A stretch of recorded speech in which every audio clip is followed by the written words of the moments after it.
Assalamualaikum warahmatullahi wabarakatuh. Alhamdulillahirabbil alamin. Hamdan katsiran thayyiban mubarakan fihi. Asyhadu an la ilaha illallah wahdahu la syarika lah. Wa asyhadu anna Muhammadan 'abduhu wa rasuluhul karim. Allahumma shalli wa sallim ala nabiyyina al-Mustafa Muhammadin wa ala alihi wa ashabihi ajma'in. Amma ba'd. Rabbi shrah li sadri wa yassir li amri wa hlul 'uqdatam min lisani yafqahu qawli. Segala puji bagi Allah, kemudian salawat dan salam kepada Rasulullah, pada keluarga dan seluruh sahabat-sahabatnya. Jamaah Maghrib dan Isya insyaallah yang Allah muliakan. Setelah kita membahas tentang fadilah mendengarkan bacaan Al-Quran, maka kita bisa mengambil manfaat. Berbanyaklah mendengarkan apabila tidak sempat membacanya. Masih ada satu yang tersisa dari keutamaan seputar Al-Quran, yaitu malam ini kita akan membahas tentang fadilah mengkhatamkan Al-Quran. Fadilah mengkhatamkan bacaan Al-Quran. Bapak Ibu yang Allah muliakan, salah satu hal yang sering kita tinggalkan adalah menjadikan bacaan Quran bahagian daripada amalan harian. Banyak orang yang membaca Quran tetapi kambuhan, artinya kapan ada waktu baca. Tidak ada waktu, tidak baca. Bahkan ada yang lebih parah, ada waktu, tidak baca. Jadi memang tidak ada rencana baca. Jadi jemaah maka Allah, kita baca, cuma ya suka-suka kita. Kalau lagi keluar gaji, kita baca. Lagi bulan tua, kita tidak baca. Begitu-begitu gaya hidup kita. Jadi kita tidak menghiasi rumah kita, bibir kita dengan Al-Quran. Ada orang yang disibukkan dengan dunia dan semangat untuk dunia luar biasa. Jadi kalau untuk urusan dunia, dia betul-betul disiplin. Setiap hari dia membaca sesuatu untuk dunianya. Setiap hari. Bahkan dia membawa buku-buku di dalam tasnya, buku-buku dunia. Lalu dia membacanya bahkan di atas kenderaan. Jadi kalau sedang di dalam bus atau pesawat, itu dia buka. Apa yang dia buka? Buku-buku dunia. Jadi bicaranya ya tentang dunia. Dan itu banyak sekali cabang-cabang ilmu-ilmu dunia. Ada orang yang mengira bahawa membaca urusan-urusan dunia lebih mulia, lebih utama daripada baca Quran. Sehingga mereka meninggalkan bacaan Quran. Ada yang mengira bahawa menyibukkan diri menulis jurnal, menulis makalah, menulis buku yang sifatnya berhubungan dengan dunia, mengira bahawa itu bermanfaat melebihi Al-Quran. Padahal sesungguhnya itu tidak ada manfaat kecuali berhubungan dengan akhirat. Nah, misal kita menjadi penulis buku yang kita tulis tentang urusan dunia. Bermanfaatkah, berpahalakah? Berpahala kalau kita hubungkan dengan akhirat. Artinya hasil penjualan buku kita infakkan dengan niat itu. Ini hasil penjualan buku kita wakafkan, berarti berpahala.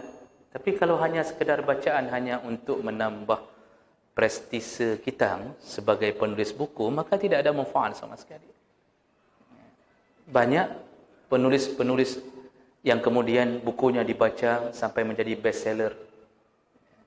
Itu novel-novel, Masya Allah, berbagai macam judul. Yang namanya novel bisa fiksi, bisa non-fiksi. Berpahalakah kita baca novel? Tidak, kecuali hanya pekerjaan mubah. Tapi orang itu suka. Saya teringat dulu waktu kecil-kecil tu, orang berebut-rebut kebiasaan membaca berjilid-jilid komik. Dulu teringat saya, tapi nanti bapak jangan bilang ustaz berarti ada baca juga. Kadang-kadang saya malas menyebutkannya, itulah. Itu kayak bacaan komik-komik silat itu, Pak. Masya Allah, berjilid-jilid. Apa itu namanya dulu, Pak? Saya pura-pura tidak tahu. Alhamdulillah. Seperti Koping Ho itu, Masya Allah. Satu judul ganti dengan judul lain, semangatnya luar biasa. Habis, Pak. Habis. Hari ini muncul berbagai novel, judul macam-macam. Matahari menggapai bulan. Entah apa maksudnya tidak tahu. Kemudian rembulan di tengah siang. Entah apa-apa, tapi kita baca. Yang Quran hidup hari-hari kita tidak pernah menyentuhnya. Bagi yang sudah baca Quran baik, tapi membaca sekali-sekali menunjukkan kita tidak istiqamah bersama Allah Subhanahu wa taala. Makanya mari kita lihat, adakah kelebihan orang yang mengkhatamkan Al-Quran, lalu dia mengulangnya kembali, mengkhatamkannya kembali. Karena tidak semua kita mampu menghafal. Yang tidak mampu menghafal wajar, itu normal. Kenapa? Kita dilahirkan dalam keadaan kondisi berbeda. Mungkin dia pintar sehingga mudah menghafal. Karena waktu kecil, lahir normal 9 bulan, gizi cukup. Kita lahir prematur, tidak ada gizi. Otak kanan tidak jalan. Hari ini dipaksa-paksa baru jalan. Kita tidak mampu menghafal setengah halaman pun tidak mampu. Hari ini hafal, besok lupa. Besok hafal, hari ini lupa. Gimana tu ceritanya besok hafal, hari ini lupa? Jadi jemaah belaka Allah, jadi jangan bersedih ketika kita tidak mampu menghafal seperti orang itu. Menghafal Quran satu kelebihan. Kita sudah bicarakan itu tentang kemuliaan orang menghafal Quran. Itu satu kelebihan Allah. Tapi tidak semua orang mampu. Tidak semuanya. Itu Allah yang berikan kelebihan itu. Juga Allah yang mengurangi hambanya yang lain. Jadi bukan pun hebat orang yang hafal Quran karena pintar. Pintar itu Allah letakkan pada dia. Allah cabut pada orang lain. Itu semua kerja Allah. وَلَقَدْ فَضَّلَ اللَّهُ بَعْضَهُمْ عَلَى بَعْضٍ. Allah memberikan kelebihan satu di antara yang lain. Nah, kita maksa pun tidak bisa. Maksa pun tidak bisa. Di sekolah pun kita dulu ranking 40 dari 39 mahasiswa, dari 39 siswa. Bagaimana kita mampu menghafalnya? Nah, makanya tercatat banyak orang yang sudah saleh pun kadang-kadang punya kekurangan itu. Kalau dalam Tabaqat Asy-Syafi'iyah itu kan dikisahkan salah satu murid Syafi'i, iaitu Imam Rabi' bin Sulaiman. Itu kan termasuk yang paling down. Susah sekali belajar. Tapi Imam Syafi'i terus bersabar mendidiknya. Dibilang bersabar, sabar. Belajar saja. Hari ini beliau tercatat sebagai ulama besar di antara murid Syafi'i. Beliau mensyarah kitab-kitab Syafi'i. Padahal itu murid, mohon maaf kalau sekarang kita bilang murid yang paling terkebelakang. Tapi berhasil jadi ulama besar. Allah yang menitipkannya. Maka bagi yang tidak mampu menghafal, masih ada jalan. Untuk mendapatkan kelebihan dari Allah, yaitu berusahalah membacanya dan usahakanlah untuk mengkhatamkannya. Usaha mengkhatam ini itu tidak lepas daripada suruhan Nabi melalui hadis dari Abdullah bin Umar radhiyallahu anhu qala Rasulullah sallallahu alaihi wasallam iqra'il Qur'an fi syahr. Kata Rasulullah, bacalah Al-Quran sampai khatam dalam sebulan. Hadis riwayat Abu Dawud, Bukhari, Imam Nasa'i, Ahmad, Imam Ibn Syaibah, Imam Tabrani, Al-Bazzar dengan derajat yang sahih. Jadi Rasulullah yang menyuruh khatamkanlah Al-Quran dalam sebulan. Jadi ada suruhan itu dari Rasulullah. Jadi Bapak Ibu yang dimuliakan Allah Subhanahu Wa Taala, berusahalah kita untuk bisa menjadi orang yang istiqamah dalam membaca Quran walaupun kita tidak mampu hafal. Ini suruhan Nabi sebulan. Tapi nanti kita akan detilkan berapa hari yang Nabi melarang untuk mengkhatamkannya, berapa hari yang seharusnya kita khatamkan. Nah, jemaah melakukan Allah. Jadi yang disebut khatam, jadi sebelum kita masuk ke fadilahnya, yang disebut khatam itu apabila dibaca oleh seseorang dari satu ayat ke ayat yang lain sampai khatam. Atau pilihan kedua, disebut khatam, orang ini baca, lalu kemudian disambung oleh temannya. Syaratnya orang yang pertama mendengarkan bacaan temannya, menyimaknya. Seperti model tadarus yang benar itu, berkumpul, seperti kaum muhajirin, sudah kita kabarkan dulu mereka berkumpul, kemudian dalam lingkaran itu, satu orang baca, satu orang yang lain menyimak. Nanti kadang-kadang disambung baca, yang lain menyimak. Jadi mendengar itu ikut membaca, itu masih disebut khatam. Misal 10 orang berkumpul, satu orang baca, sambung. Tapi yang sudah baca, mendengar, maka dia dianggap membaca. Tapi kalau dia sudah baca, lalu ketika temannya baca, dia main HP, maka dia tidak disebut mengkhatamkan. Dia tidak disebut mengkhatamkan, karena pada dasarnya dia menyelangi ayat waktu dia main HP tadi. Dan inilah yang menjadi tadarus modern hari ini.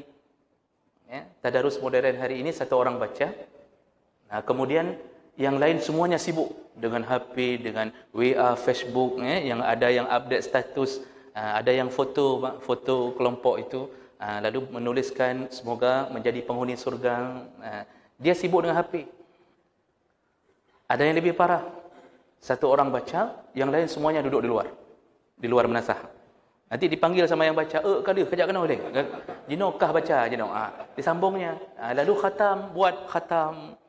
Nanti malam ke-27 Ramadan, ada yang malam ke-18 sudah khatam sekali. Padahal modal begitu, satu baca, yang 5 orang di luar menasah. Lalu merasa khatam, tidak disebut khatam. Juga tidak disebut khatam kalau yang model satu orang baca satu juz. Lalu kemudian ada temannya, ini misal bacanya online. Jadi baca online satu orang satu juz.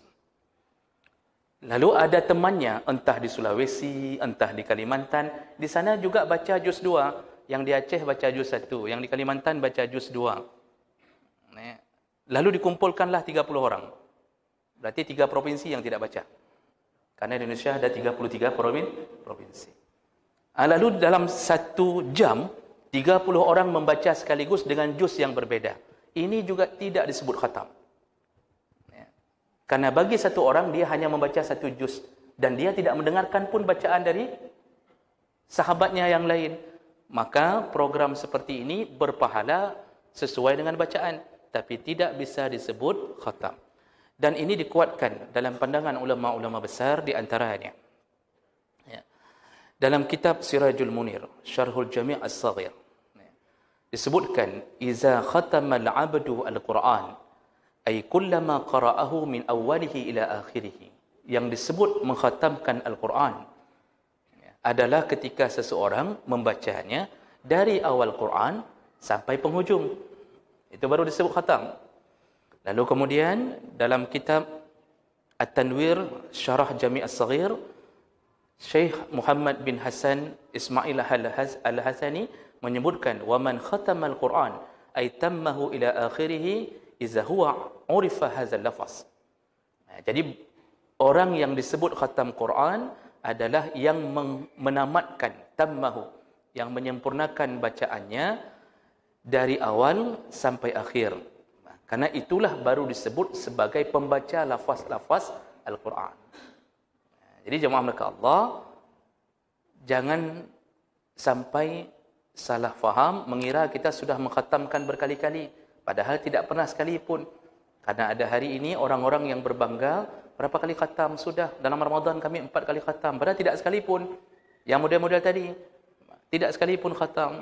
Nah, kenapa khatam ini menjadi tuntunan dibaca dari awal dan akhir? Karena Nabi dalam bulan Ramadan, itu Jibril turun.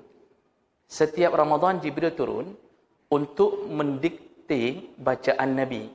Mendengarkan bacaan Nabi, lalu mengatur, sekaligus mengatur bahagian-bahagian surat. Nah, jadi kan, kenapa diturunkan surat Al-Alaq, Iqra wa rabbukal akram sampai ayat kelima. Lalu kemudian itu yang awal turun, kenapa kemudian berada di juz 30? Kenapa enggak ditaruh di juz pertama?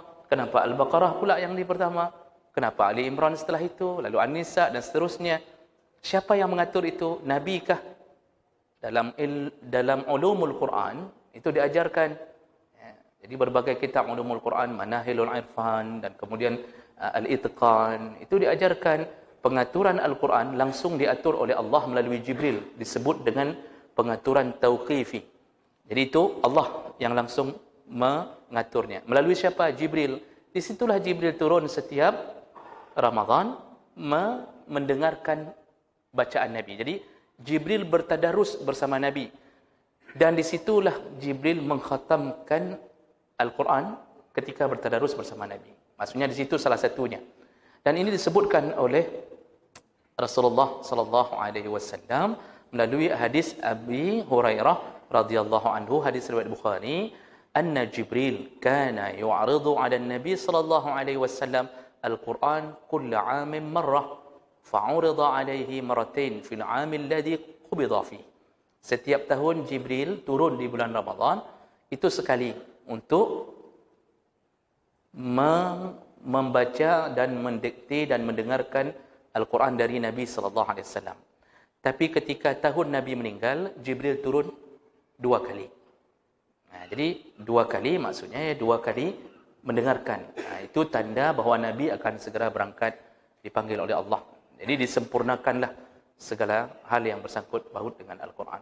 Di jemaah melakukan Allah Subhanahu Wa Taala, itu yang disebut dengan khatam. Baik.